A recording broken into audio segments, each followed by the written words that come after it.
My God, I hate drugs.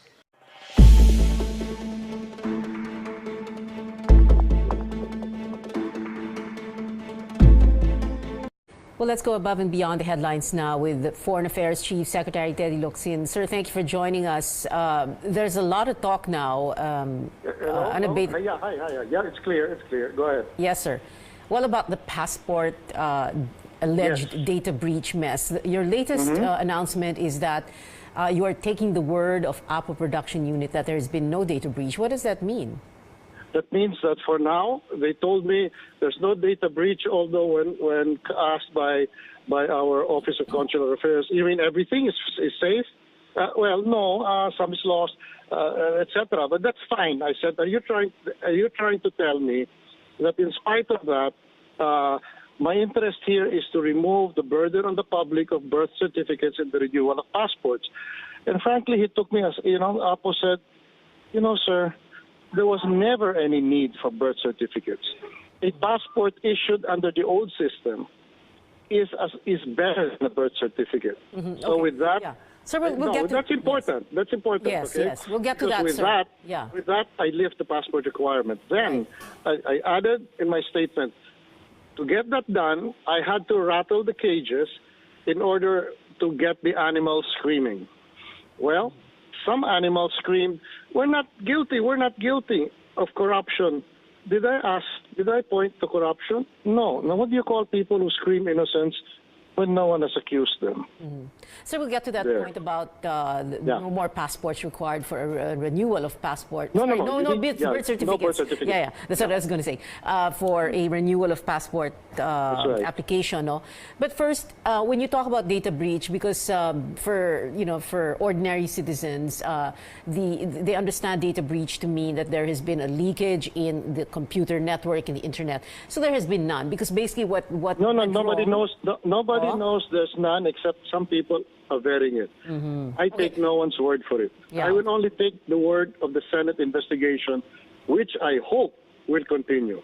Well, sir, I'm not in the business of clearing people. I never accused anyone. Yeah, sir, saan po galing, Secretary, saan po galing yung requirement na for people to submit a birth certificate to renew their passports? Okay. When people complained about that, then I asked, where are we doing this? Don't we have it in the data? Because obviously the guy has already given all the documents once in order to get the original passport.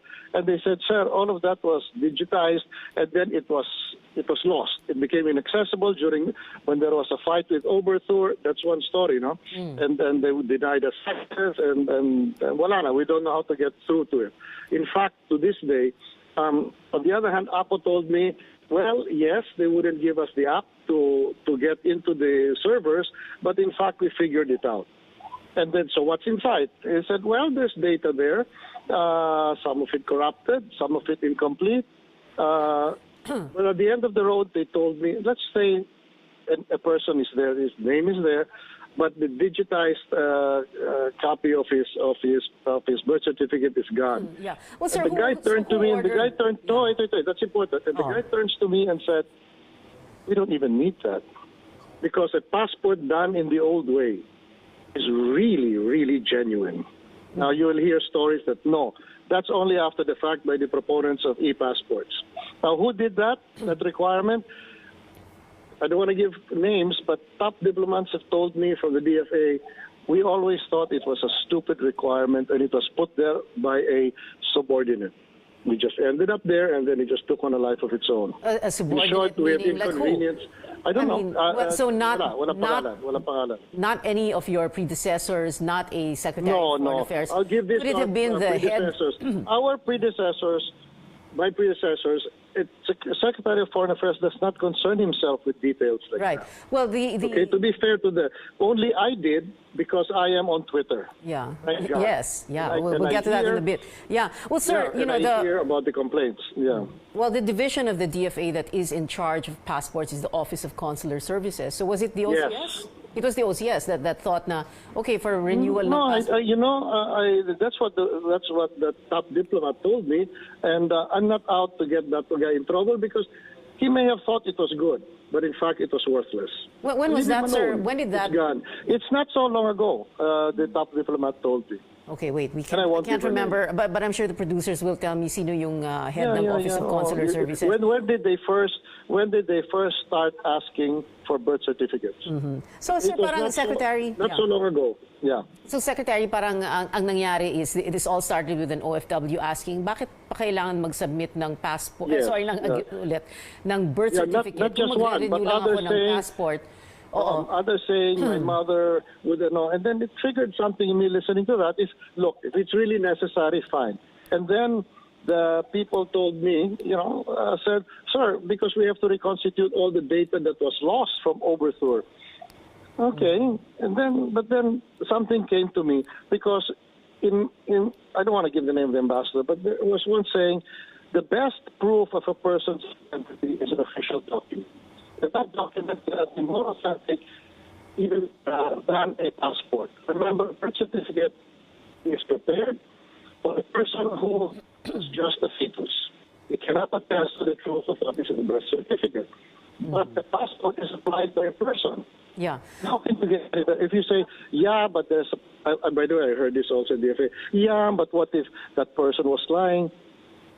The person was lying what? Sa birth certificate? About himself, that he was, why is he's going to apply for a passport and lie about himself. And that's a passport that will follow him for the rest of his life. Okay. That's why I also asked that, no wait, this is important. I also asked that from foreign country diplomat on another case, okay, the Graceful case. And he said, if we conduct our affairs of government on supposition that fraud is possible, however small the scale, then we cannot govern. Said a civilized country takes into account the possibility of small-scale fraud, but we proceed to serve the vast majority. Anything less than that, he said, is the mark of an underdeveloped and primitive country. Secretary Locsin, the head of the Office of Consular Services, Frank Simafranca. Yeah. Is that was he was the one? No, he's not the one. He's not the one. I don't know. I haven't seen it. All I know is I was told by one of the top diplomats, already retired, who said, we never thought it was useful. And we never, when we found, what's this? Yeah. Well, it's just a minor official. Yeah, well, it's very strange also. Sir, yeah, the but other no, issue... it's not strange. It's just his own concern.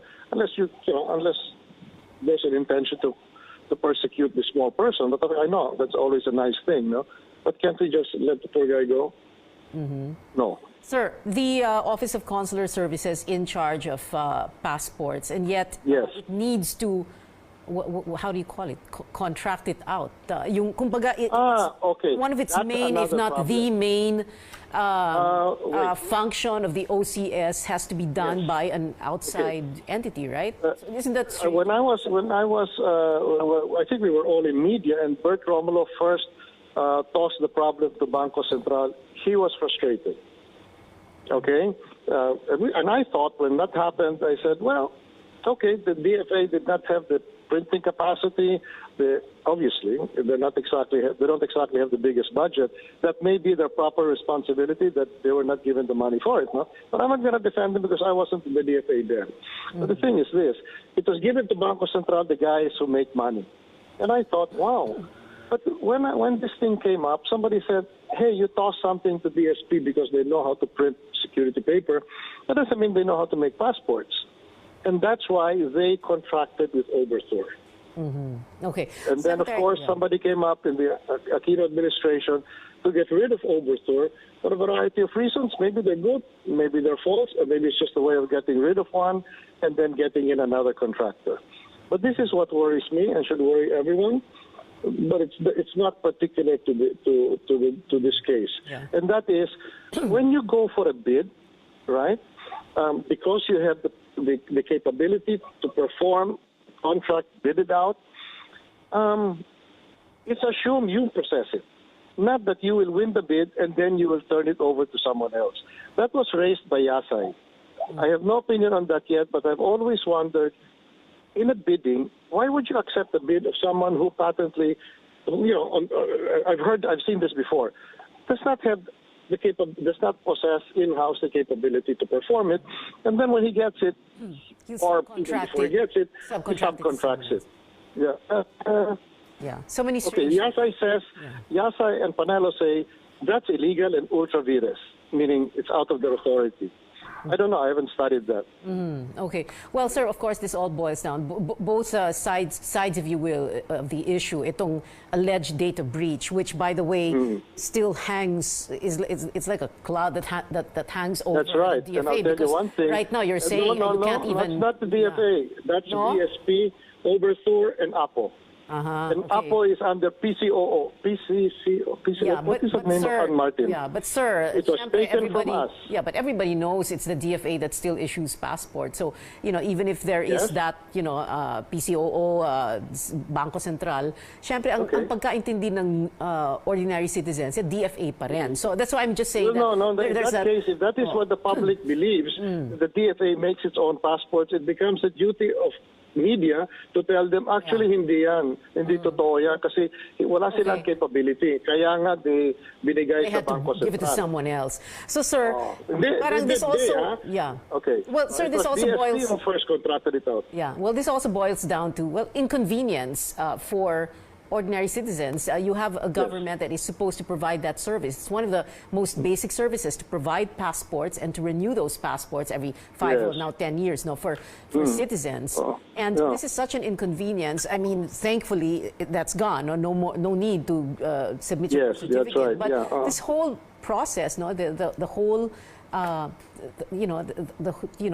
deal with the government on this just to get a passport. I know. It's, I mean, and isn't you know it- what?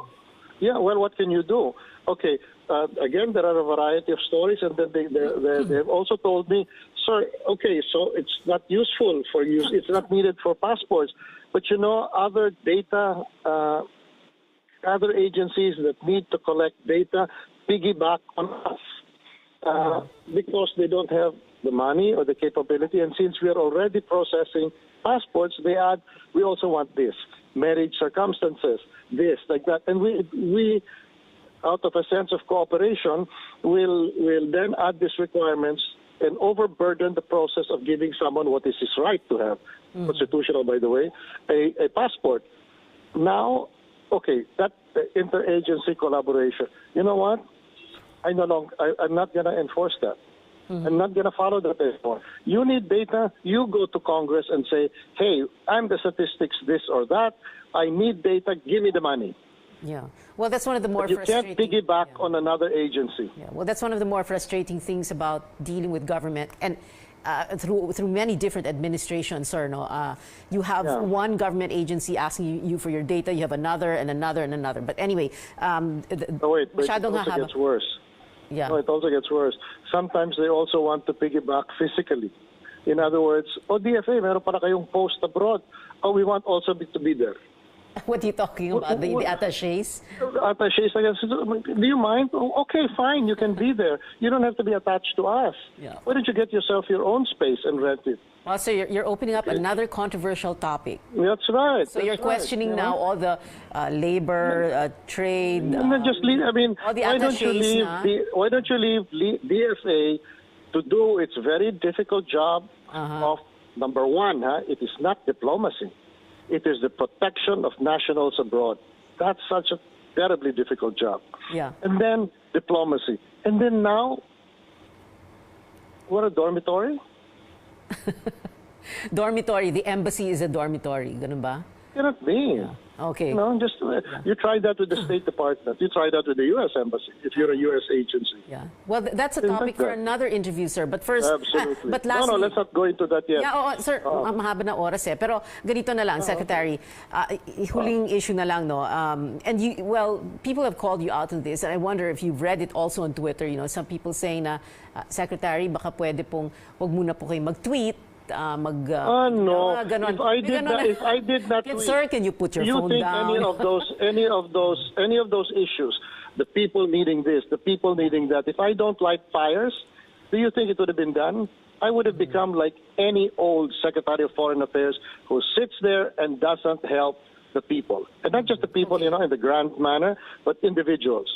I'm there to serve individuals. Yeah, so you're saying you get things done because you're on social media and... Well, I'm not crazy. I would rather comment on Twitter about art, literature, political events abroad.